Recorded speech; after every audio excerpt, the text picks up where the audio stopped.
What's good, everybody? I am the coach, and welcome into our MMA-only episode of The Early Edge. We are powered, as always, by the almighty SportsLine, the best value in all of sports betting, and it's not close. Now, the beautiful thing about MMA is that it always continues week after week. We are coming off two incredibly fun, good weeks here at the show, UFC 267 in Abu Dhabi, then UFC 268, of course, at Madison Square Gardens. However, this week, in Bellator, arguably the most famous name in female MMA, Chris Cyborg, in action. Then in the UFC, arguably the best pound-per-pound fighter right now on the roster, Max Holloway, in action in the main event. So we have a big, big week.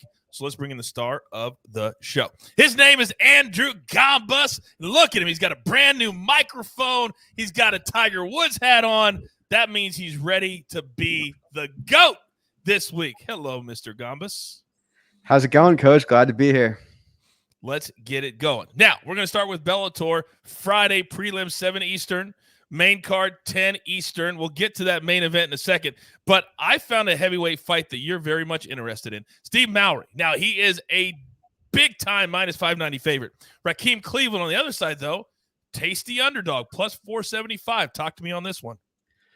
Yeah, so I obviously understand why Steve Mowry is the favorite here. He has a lot of upside as a prospect, but he hasn't really fought anyone as good as Cleveland yet. And obviously Cleveland coming from the PFL and being around the block once or twice, he has a lot of experience here. And Mowry very rarely leaves the first round. So I think there's a lot of question marks still to make him minus 600 here. I think if he was like minus 250, that might make a little bit more sense. But I think this line's gotten crazy, and there's some value on the big dog here. Let's be sure, for those of you people who are brand new to the show or brand new to MMA betting, just because we play a plus 475 doesn't mean he's going to win every single time. It means there's value there, and a much better value on the dog here than a minus 590 favorite. Now, you mentioned the PFL, and it's interesting that this week's Bellator card is taking place at the same building where the PFL just crowned their 6 new $1 million champions a couple of weeks ago. Now, in the main event, Chris Cyborg, Andrew, she's over minus 2,800 as the favorite. We know we can't play that, but is there anything we could do in this main event? Yeah, so obviously Cyborg being a massive favorite, which is nothing new to her. She's levels and levels and levels ahead of her competition in Bellator. She's a freak athlete. She's really special talent. I'm going to look at the under 1.5. I see some books are starting to release it here, and I think if it's under minus 200, it might be worth a look because I think Cyborg's probably going to put this girl away in a round. Or as we like to say here on the show, maybe a little bit of a sprinkle onto that minus under 1.5 rounds if it's in that minus 200. For those of you who are new, minus 200 is kind of our baseline for playing it straight or throwing something into a parlay. But she is dominant, and I think she'll get back to her dominant self this week. I like that play. All right, Coach, let's get. Yeah, go ahead. If I could just jump in real quick, of course. I want to explain with a under 1.5 what that means is so halfway through the second round would be that benchmark for it going over or under. So 2 minutes and 30 seconds in the second round or earlier, the under 1.5 hits, the under 1.5 rounds hits. And if it goes past 2 minutes and 30 seconds of the second round, the over 1.5 rounds hits. Just wanted to clarify that. Educate and entertain, my man. You're educating. And that's what we're all about here at the Early Edge. So thank you very much. All right, let's move on now to the Apex UFC. And the last time we saw Max Holloway, he was putting on maybe the most spectacular performance that we've seen in years and years and years. We'll get to his main event, but we got to start in the lightweight division. Marc Diakiese taking on Rafael Alves. Now, Diakiese is a favorite, minus 185. The underdog coming back at plus 160. And this, again, is in the lightweight division. Talk to me. Yeah, so Marc Diakiese has a 5-inch reach advantage here. He throws a lot of volume, good leg kicks. He really just has a well put together mixed martial arts game. He's had a really tough strength of schedule thus far. He's taken on Rafael Alves, who has good jiu-jitsu, but I think lacks the wrestling to get this fight to the ground. I actually think if anyone's going to be getting top time here, it's going to be Diakiese. I think he has the better wrestling. So outside of Alves landing something big early or him kind of snatching up a neck at some point, I like Diakiese to get it done. I think he should be a wider favorite. Oh, I like to hear that. Should be a wider favorite. We'll lock him in, though, at minus 185. All right, let's stay on the UFC undercard. Welterweight, Baeza, minus 130 is a slight favorite, taking on Khaos Williams, plus 125 as the underdog. Welterweights, I love to watch fights. Watch fight, not plural. What do you make of this fight? Yeah, so to your point, welterweight, great weight class. We just saw a really fun title fight between Kamaru Usman and Colby Covington. Miguel Baeza actually trains out of MMA Masters, which is the same gym that Colby Covington fought out of this Saturday. I'm really high on this kid as a prospect. His leg kicks are phenomenal. He's one of the best leg kickers in the weight class. I think he has a big grappling advantage here. Khaos Williams has some power, but I struggle to see him winning minutes in this fight.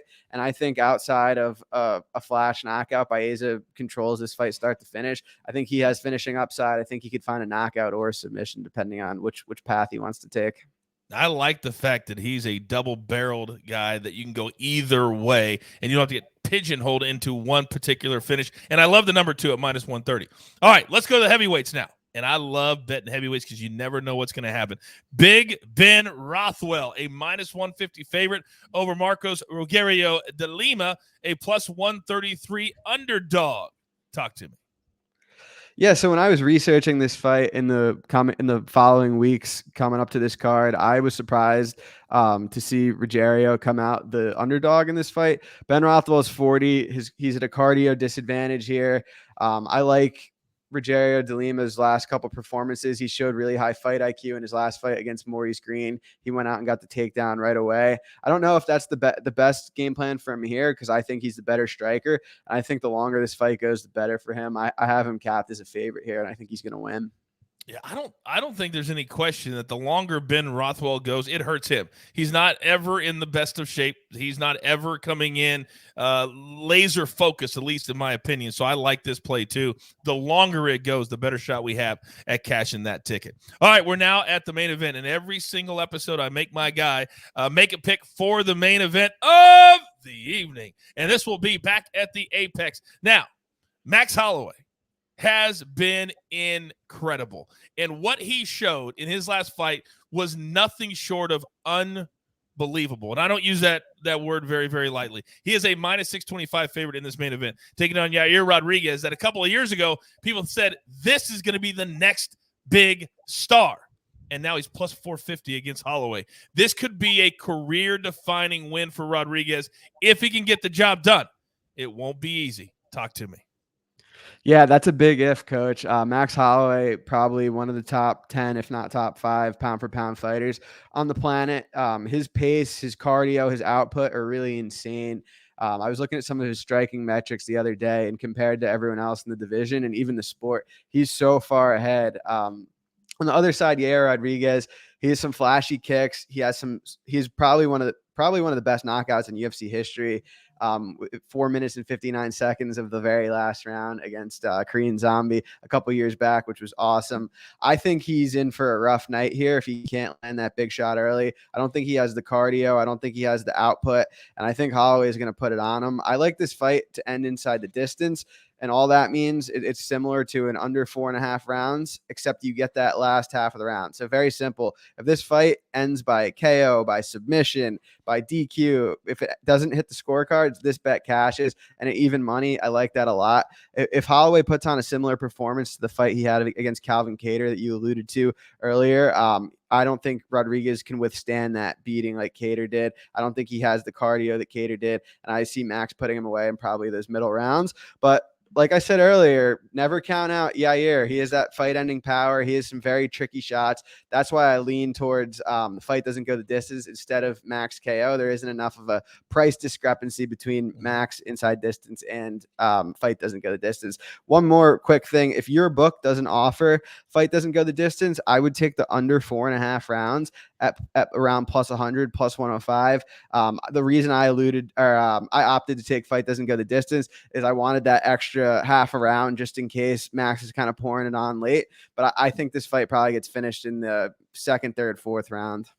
It's a great point because there's a lot of books that simply don't offer that particular bet, and you have to take the under 4.5. So that's a very good point by you. And by the way, the UFC, we're taping this on Wednesday. Go check out their Twitter handle because they just put up about a 2-minute video of Max Holloway the last time he fought, where he literally was talking to the announcers at ringside, throwing punches and ducking punches, not looking at his opponent. Is one of the most incredible 20 or 30 seconds I've ever seen in a fight. They just posted it today, so go check that out on Twitter. That's how good this man is as a stand-up boxer.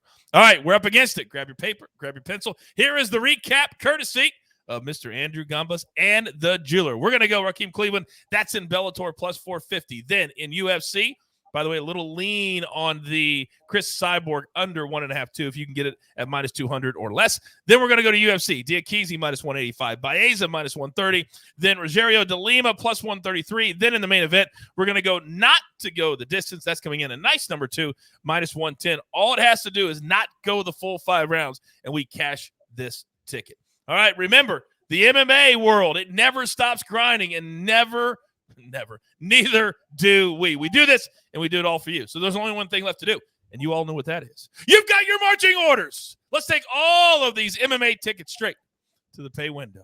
For Mr. Gombas, for the Jeweler, I am the coach. Remember, our entire team at SportsLine is always here, and we're here for you. Tell your friends there's only one sports betting brand you even need to worry about. We like to call it the Early Edge. Good luck.